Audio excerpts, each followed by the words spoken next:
Sobat YK, kembali lagi dalam Bincang Warga bersama saya, Tia Gita. Saya akan menemani Anda untuk meliput atau berbincang mengenai cerita-cerita menarik dan juga inspiratif dari warga kota Yogyakarta. Untuk Bincang Warga kali ini, tema kita adalah Kampung Sayur di Bau Sasran. Tapi sebelum kita lanjut, ada baiknya Anda sudah subscribe atau langganan kanal kita tercinta yaitu YK TV untuk memperoleh informasi terupdate mengenai kota Yogyakarta. Nah, langsung saja sekarang kita sambut narasumber kita hari ini yaitu Ibu Winaryati. Yeay, apa kabar Ibu? Alhamdulillah sehat Mbak Tia. Nah, Ibu Winaryati ini adalah ketua dari KT Gemah Ripah yang memelopori adanya Kampung Sayur Bau Sasran. Nah, ada baiknya sepertinya kita kenalan lebih dekat dulu ya Bu ya kepada para sobat YK TV. Mungkin boleh diperkenalkan dulu nama, kemudian tempat tinggalnya di mana dan juga sekarang kegiatan sehari-harinya seperti apa ya Bu? Terima kasih Mbak Tia. Perkenalkan nama saya Winaryati. Saya di sini adalah ketua dari kelompok Tani Gemah Ripah. Kelompok Tani Gemah Ripah itu berdirinya tahun 2009. Sudah cukup lama Mbak Tia. Dan saya warga sini, tapi saya tidurnya ada di Semaki. Nah, gitu. Tapi kegiatan setiap hari kami ada di kebun ini. Kami buka setiap hari dan memang kami sudah komit di sini Mbak bahwa kita akan memberdayakan masyarakat lewat kelompok tani yang ada di Bau Sasran ini. Seperti itu. Nah, seperti yang kita ketahui kalau Ibu Winaryati ini merupakan ketua dari KT Gemah Ripah. Betul. Nah, bisa dijelaskan nggak sih Bu sebenarnya KT Gemah Ripah itu apa dan bagaimana dulu sejarah terbentuknya Gemah Ripah dan juga siapa saja sih yang berkecimpung di dalam kepengurusan Gemah Ripah itu? Gemah Ripah adalah sebuah organisasi yang resmi ya, dan kita sudah di SK-kan oleh pemerintah setempat. Di sini adalah di Kelurahan Bau Sasran dan kita juga adalah binaan dari Dinas Pertanian dan Pangan Kota Yogyakarta dan tentunya dinas-dinas juga yang terkait di sini. Gemah Ripah itu berdiri tahun 2009 dan kita beranggotakan sekitar sampai sekarang itu 30 anggota dan semuanya ini adalah warga yang memang punya kepedulian terhadap lingkungan dan juga warga yang di sini adalah memang hobinya adalah hobi bercocok tanam. Dan dari kita hobi bersama-sama ini kita membentuk kelompok tani dan tentunya apa yang kita bentuk ini jangan semua kelompok mungkin yang abal-abal atau mungkin yang anget-anget gitu ya, anget-anget bubur misalnya gitu.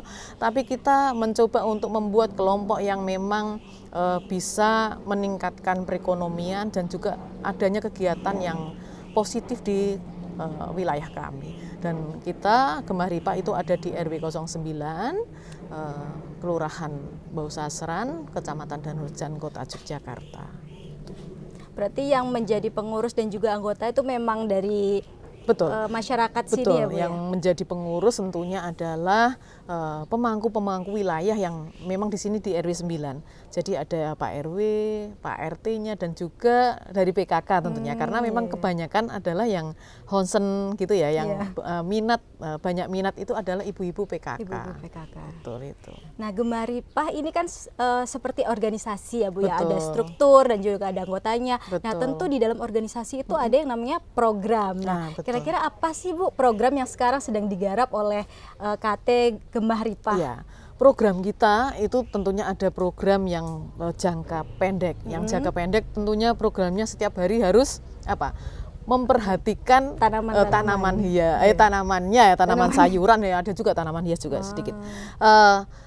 Programnya adalah tentunya memelihara. Nah, setiap hari harus ada yang piket untuk menyirami tanaman, juga menyiangi seperti itu. Dan kalau di tempat kita ini ada yang hidroponik, setiap hari itu harus dilihat, dicek airnya, mati tidak listriknya, seperti itu. Itu dari yang jangka pendek. Dan yang jangka panjang tentunya kita pingin kita punya usaha yang produktif di kelompok kami, yang tentunya nanti akan bisa membuat anggota-anggotanya ini sejahtera. Begitu, dan semua anggota punya usaha yang bisa nanti bisa produktif tentunya ya untuk peningkatan ekonomi di keluarganya. seperti itu, Mbak. Salah satu programnya itu kampung sayur ini juga ya Kampung tentunya, sayur Bu, ya. ya? Tentunya dengan adanya beberapa wilayah yang ada kelompok taninya seperti ini, nanti wilayah tentunya akan lebih hijau ya, lebih tertata, asri, dan juga kita sebagai wisata edukasi, Mbak. Jadi di Kampung Bau Sasran ini, Kampung Sayur itu ada 6 kelompok tani. Jadi yang memang yang mengawali adalah dari KT Gemah Ripah. Iya. Dan mencoba konsisten bersama-sama maju bareng. Iya. Nah, kira-kira apa sih yang melatar belakangi atau menginspirasi Bu Winaryati untuk berkecimpung di dalam kampung sayur ini dan juga konsisten gitu menggiatkannya? Kan kadang kayak cuman membentuk tapi nggak ikut langsung ke depannya, tapi kan ini saya lihat Bu Winaryati juga ikut terus sampai di titik ini gitu. Betul. Jadi sebuah organisasi memang harus ada yang memang jadi motor, Mbak. Saya berusaha menjadi motor bersama teman-teman, kita bergerak seperti itu biar semuanya konsisten. Jadi apa yang kita bentuk ini benar-benar nanti akan menjadi mungkin sebuah percontohan juga bisa ya. Misalnya di Gemah Ripah ternyata ada sebuah kelompok tani yang memang konsisten dan memproduksi ya, baik itu budidaya sampai pengolahannya seperti itu, dan kami ingin konsisten, Mbak, kayak gitu. Dan tentunya di sini juga yang kita tujuan kita adalah untuk ketahanan pangan ya di masyarakat. Jadi sayuran tidak usah membeli ke pasar, tinggal petik tiap hari, misalnya mau masak kita tinggal petik saja, itu juga mengurangi belanja kita. Dan itu lebih irit, tentunya lebih hemat seperti itu. Dan tentunya ya itu tadi, apa yang kita konsumsi adalah dari sayuran yang sehat. Jadi kita punya moto nandur opo sing dipangan, mangan opo sing ditandur. Nah, itu slogan dari petani ya, petani yang sebenarnya sangat menginspirasi. Kalau Bu Winaryati dulu sendiri ada latar belakang tanam-menanam atau dalam pertanian nggak sih, Bu? Saya adalah anak petani. Betul-betul dari saya kuliah itu berarti biaya kuliah saya itu benar-benar dari hasil pertanian bapak saya.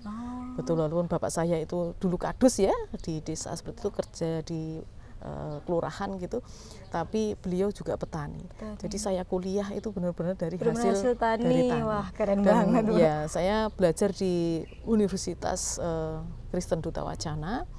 Saya biologi lingkungan gitu, dan itu yang menambah saya ada sedikit mungkin ilmu yang saya dapat dan saya terapkan sekarang ini. Wah, keren banget nih, Bu. Jadi berawal dari orang tua yang petani, kemudian sekarang melanjutkan ya, Bu ya, melanjutkan ayahnya yang dulu petani sekarang melebarkan sayap pertanian ke warga-warga sini. Betul. Dan perlu diingat, Mbak, bahwa pertanian di sini bukan pertanian seperti mungkin di kampung saya seperti itu yang tanahnya luas, dan kita benar-benar memanfaatkan lahan yang sangat sempit, tapi bisa nantinya bermanfaat seperti itu. Baik, Ibu. Sekarang kita akan lebih membahas lebih detail mengenai kampung sayur ini, karena saya penasaran waktu udah masuk ke kampung ini melihat kanan kiri udah sayur nih, Bu. Iya, betul. Dan saya penasaran kira-kira apa sih latar belakangnya adanya kampung sayur ini gitu. Jadi waktu itu kita memang di Gemah Ripah ini kita sudah memberikan contoh ya, kita menanam lingkungan yang ini dulu kos-kosan yang tahun 2006 itu kena gempa. Terus jadi tidak terurus. Akhirnya tahun 2012 ini yang punya dan kebetulan anggota itu mengizinkan untuk tanahnya dimanfaatkan. Dan akhirnya kita buat kebun yang tentunya di situ adalah pertanian terpadu, di mana ada kita menanam sayur, aneka sayuran yang memang dibutuhkan oleh masyarakat, oleh anggota kelompok kami, dan kita juga pelihara lele. Jadi kita ada beberapa kolam lele yang hasilnya juga tentunya untuk menambah gizi dari anggota, dari keluarga. Nah, kalau tanaman itu sudah sudah dimanfaatkan oleh semua anggota masyarakat dan berlebih, itu baru kita jual. Jadi untuk memenuhi kebutuhan masyarakatnya dulu baru dilempar keluar kalau sudah maksudnya sudah tercukupi, di tercukupi dalam. Terus iya. memang kita tidak boleh misalnya terus semuanya dimakan semuanya gitu ya. Karena kita juga butuh income betul. untuk kelanjutan dari Kampung sayur. Dari kelompok dan juga kampung sayur tentunya gitu.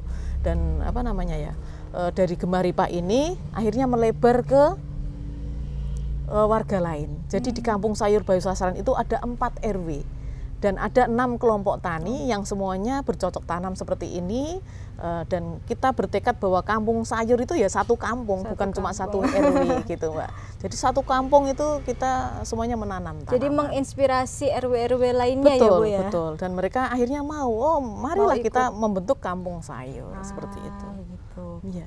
Nah, adanya kampung sayur ini kan udah lumayan besar ya Bu ya, maksudnya udah banyak yang tahu termasuk pemerintah juga. Betul. Nah, kira-kira apa sih Bu, bagaimana respon pemerintah dan juga upaya pemerintah dalam ikut mengembangkan kampung sayur ini? Iya, alhamdulillah respon dari pemerintah dan terutama dari kelurahan, kecamatan dan dinas terkait ya, dinas pertanian misalnya seperti itu sangat bagus. Kami diberikan macam pelatihan tentang misalnya budidaya tanaman, terus bagaimana kita bercocok tanam dari awal sampai pasca panen itu kita diberikan BIMTEK, iya. Dan juga dari tidak cuma misalnya ilmu saja, tapi kita diberikan sarana prasarana. Misalnya ada pupuk, terus diberikan juga media tanam, pot dan sebagainya. Itu baik dari kelurahan sudah sangat mensupport sarana prasarana ini, dan juga dari dinas terkait juga sudah sangat mensupport.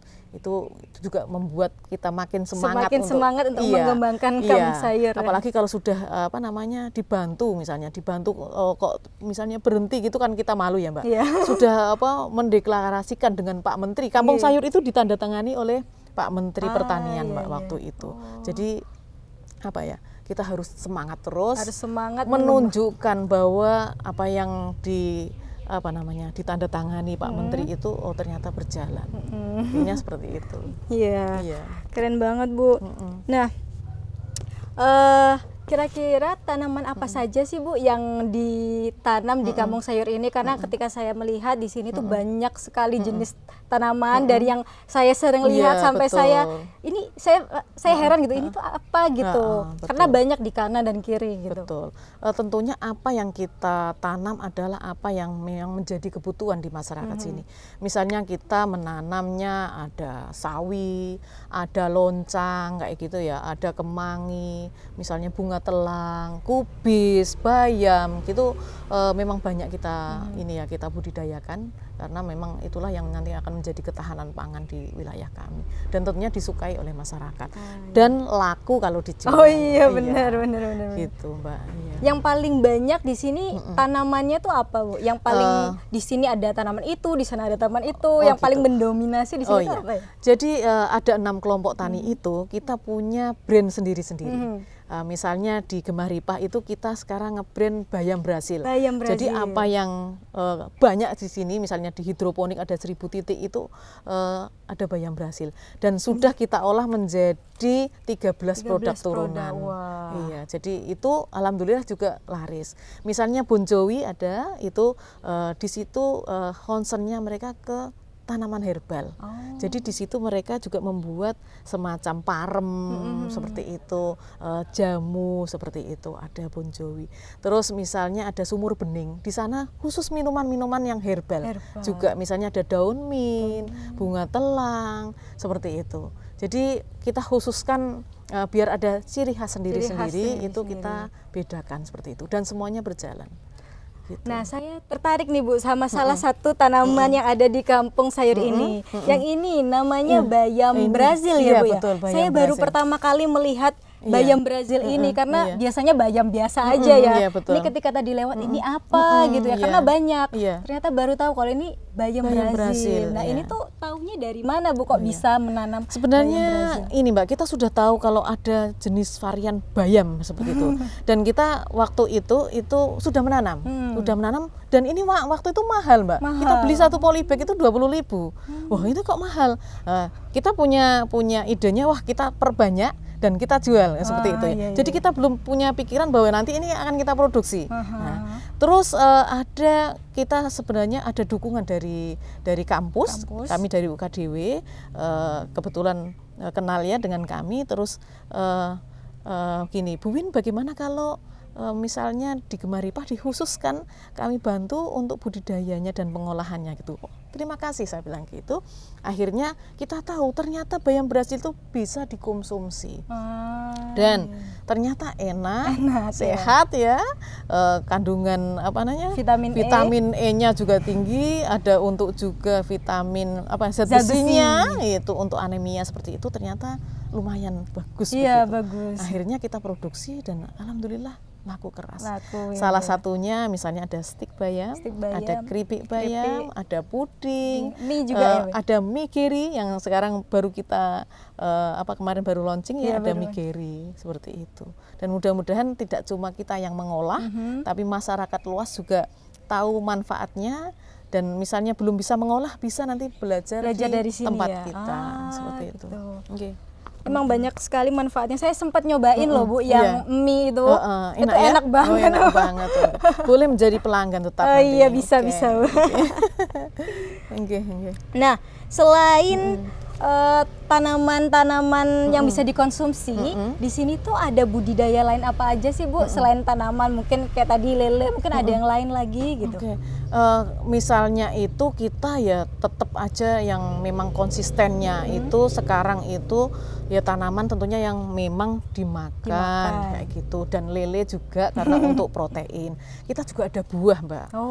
Ada buah juga. Nanas ya, tadi saya lihat ada nanas, ada pisang, ada kelengkeng, ada jeruk, pepaya seperti itu. Karena kan konsep kita juga pertanian terpadu. Jadi agribisnis ya. Agribisnis. Di situ ada berbagai macam tanaman yang tentunya hortikultura ya. Ada juga herbal dan sebagainya yang ya mudah-mudahan ini semuanya bermanfaat.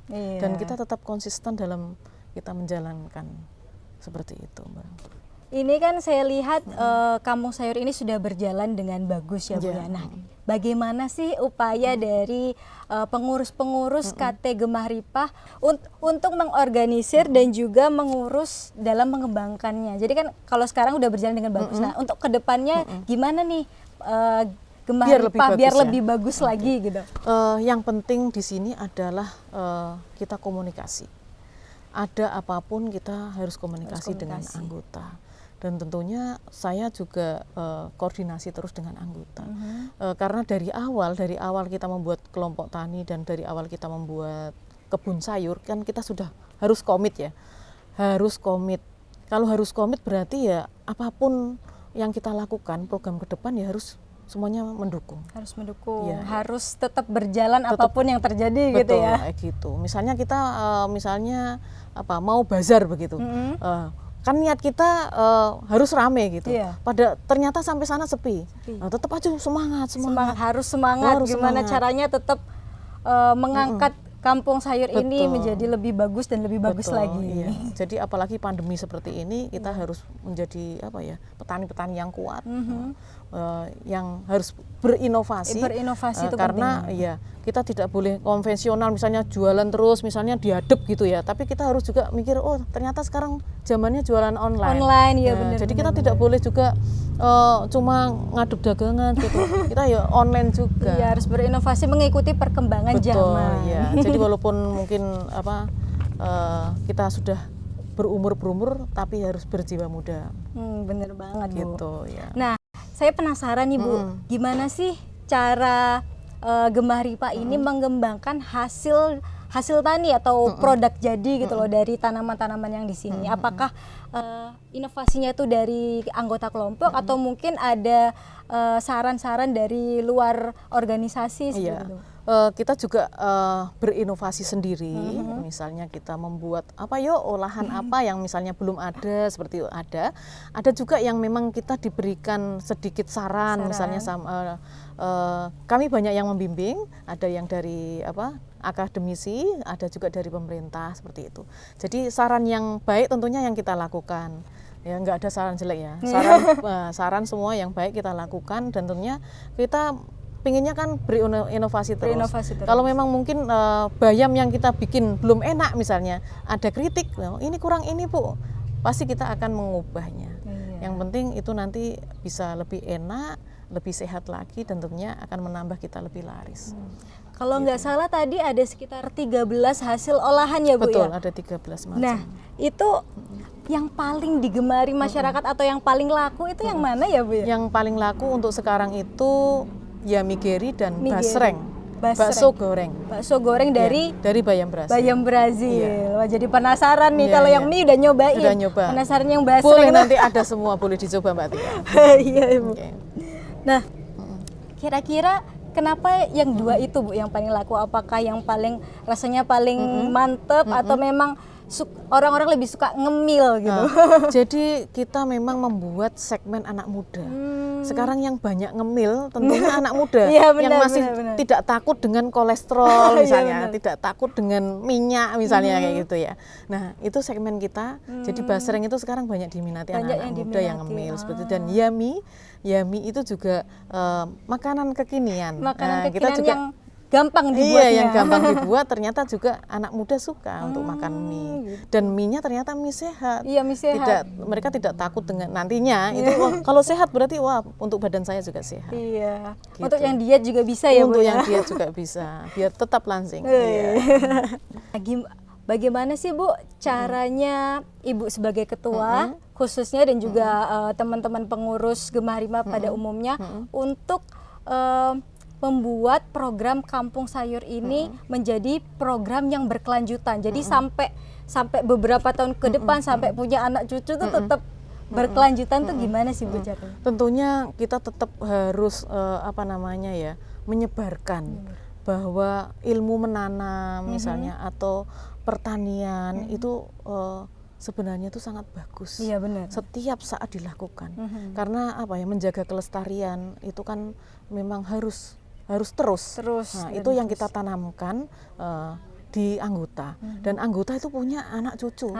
Tentunya anak generasi muda itu yang juga harus kita juga diajak juga. Jadi saya punya anak, yang sudah tamat mau masuk kuliah juga sering saya ajak ke kebun. Nanti saya suruh bantu misalnya untuk budidaya. Yuk kita stek misalnya, ayo kita pupuk, ayo kita nyiram seperti itu. Dan di sini juga banyak anak-anak yang dari kuliah itu mereka KKN dan misalnya skripsi. Itu ada di sini. Dan di situ itu kita tanamkan juga. Ayo nanti di tempat kalian itu bisa juga membuat seperti tempat kita loh, seperti itu.